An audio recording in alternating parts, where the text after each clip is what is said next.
विश्वास वाली बात में आप बढ़ें और भावनाओं वाली बात में आप घटें। इसके लिए आत्मिक जो रूखापन है या जो सूखापन है, ड्राइनेस है, वो परमेश्वर अलाउ करता है। कोरिन्थियंस 5:7 कहता है, हम रूप को देखकर नहीं पर विश्वास से चलते हैं। मैं जो आंखों से देखता हूं उसके अनुसार नहीं चलता हूं, जो मुझे फील होता है उसके अनुसार भी नहीं चलता हूं, जो मुझे सुनाई देता है उसके अनुसार भी नहीं चलता हूं, जो मुझे टेस्ट लगता है उसके अनुसार भी नहीं चलता हूं। मैं चलता हूं विश्वास के अनुसार। यीशु की एक भावना दिखाता हूं। जिस रात यीशु मसीह गतसमनी बारी में प्रार्थना कर रहे थे, उस रात उन्होंने कहा था ना, हो सके तो ये प्याला मुझसे टल जाए। तो एक भावना वो थी उनकी, एक मन उनका ये था कि ये वाला जो प्याला है ना, ये टल जाए। फिर वो कहते हैं, फिर भी मेरी नहीं तेरी इच्छा पूरी हो। हालेलुया।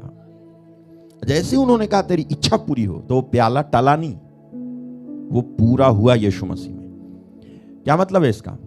मतलब यह है कि एक भावना यीशु मसीह की यह थी कि टल जाए, लेकिन वो भावना डिफाइन हुई कब? जब उन्होंने ये कह दिया कि परमेश्वर तेरी इच्छा पूरी हो, मेरी नहीं तेरी इच्छा पूरी हो। तो भी जैसा मैं चाहता हूं वैसा नहीं, जैसा तू चाहता है वैसा ही हो, जब कहा तब जाके वो डिफाइन हो गई। और तब यीशु को भी पता चला ये तो मेरी इच्छा थी, लेकिन परमेश्वर की इच्छा थी कि मैं इस दुख से गुजरूं। तो भावना डिफाइन होनी चाहिए परमेश्वर के वचन के आधार पे। और भावनाओं का डिफाइन होना कैसे होता है?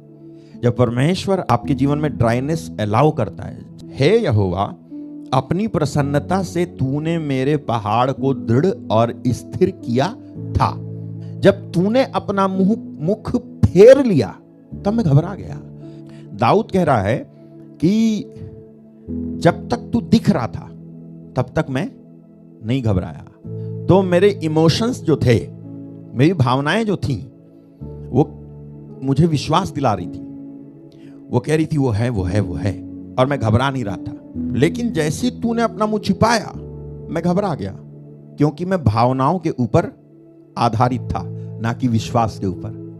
आपको क्या लगता है क्या नहीं लगता है, उसके बावजूद भी आप विश्वास करोगे, क्योंकि विश्वास ना भावना के ऊपर शासन करती है। हमारा अपना कोई बीमार हो गया, डॉक्टर ने देखा, चेकअप किया, चेकअप करके रिपोर्ट निकाली, बोले नहीं बचेंगे। रोना बाद में जब रिपोर्ट आती है, जब डॉक्टर कुछ कहता है और घबराहट में डाल देता है, और आप घबराहट में जाते हो, तो आपको इजीली घबराहट, निराशा को सरेंडर नहीं करना है। आपको क्या करना है? आपको ऐसे रहना है कि ऐसा कहते हैं, लेकिन बाइबल क्या कहती है, परमेश्वर का वचन इस सिचुएशन के लिए क्या कहता है। हालेलुया। तो आपको मिलेगा। परमेश्वर का वचन कहता है, संकट के समय मुझे पुकार और मैं तेरी सुनकर तुझे छुड़ाऊंगा। भावना तो आ रही है कि यार रो लो, लेकिन रो लो नहीं, बोलो। परमेश्वर का वचन बोलो, उस सिचुएशन में बोलो जिस सिचुएशन में आमतौर पर आम आदमी रोता है। आप आम आदमी नहीं हो, आप परमेश्वर के आदमी हो। आप भी विश्वास में हमेशा ऑपरेट हो। जब कोई कहे नुकसान होगा तो कहना नहीं होगा। जब कोई कहे कि कमी हो जाएगी तो कहना मेरे को कोई कमी नहीं होगी, यहोवा मेरा चरवाहा है, ये किसी बात की घटी नहीं। हालेलुया। जब कोई कहे कि नौकरी नहीं मिलेगी, कहना मेरे को मिलेगी। जब कोई कहे कि पैसा नहीं रहेगा तो कहना मेरे पास रहेगा। हालेलुया। परमेश्वर की जो सामर्थ है ना, वो दो चीजों से ही एक्टिवेट होगी पूरी बाइबल में। बड़े बड़े जो वो हुए ना मैन ऑफ गॉड, ये उनसे ये जो लेगेसी मैं अभी बोलने जा रहा हूं, सुनो, ये लेगेसी वहां से ट्रांसफर होती हुई आ रही है। दो चीजें परमेश्वर की सामर्थ को आपके जीवन में लेकर के आएंगी। अगर आप इन दो चीजों को फॉलो नहीं करते हो, आप कभी भी परमेश्वर की सामर्थ को अपने जीवन में देख नहीं पाओगे। बताऊं, ये बहुत महंगा है। Number 1, knowledge of his word. परमेश्वर के वचन का ज्ञान इसका क्या मतलब है? परमेश्वर के वचन का ज्ञान ये नहीं है कि मैंने पढ़ लिया और याद कर लिया तो मेरे को परमेश्वर के वचन का ज्ञान हो गया। नहीं, परमेश्वर के वचन के बारे में एक बात कही जाती है, एक को कहा जाता है लोगोस और दूसरा कहते हैं रैमा। लोगोस मतलब लिखा हुआ वचन, जिसे आप पढ़ते हो, जिसे आप सुनते हो, जिसे पढ़ करके आप आनंदित होते हो, जिसे सुन करके आप आनंदित होते हो। रैमा मतलब परमेश्वर का वो वचन प्रैक्टिकली और प्रोफेटिकली आपके अंदर वर्क करने लगता है। परमेश्वर का वचन वो जो कुछ आपने पढ़ा है वो अभी भी लोगोस बन के ही रहता है जब तक कि वो वचन आपको छूने नहीं लगता है। जब तक कि वो वचन जो आप पढ़ रहे थे बाइबल से, वैसे ही परमेश्वर के यहां से आपकी आत्मा में आना शुरू नहीं होता है, तब तक वो लोगोस बना रहता है, रिटन वर्ड बना रहता है। वचन का ज्ञान है का मतलब कि परमेश्वर का आत्मा उस वचन के थ्रू आपके हृदय में बोलने लगता है। परमेश्वर का वचन तुम्हारे हृदय में पवित्र आत्मा के द्वारा अब डाला जा रहा है। ये हेड नॉलेज नहीं रहा, ये स्पिरिट नॉलेज बन गया है। वचन जब आपके अंदर आत्मा के द्वारा, रहमा यानी आत्मा के द्वारा आपके अंदर उपजाया जाएगा, डाला जाएगा, तो आप कितने ही साल बीतें और महीने बीतें और मौसम बीतें और परिस्थितियां आएं और जाएं, आप कभी भी परमेश्वर के वचन के प्रति क्वेश्चन नहीं करोगे। वो वचन आपके अंदर अब आपका जीवन बन गया है। हालेलुया। और दूसरा, अगर आपको परमेश्वर के वचन का ज्ञान हो तो क्या होगा? पावर रिलीज होगी।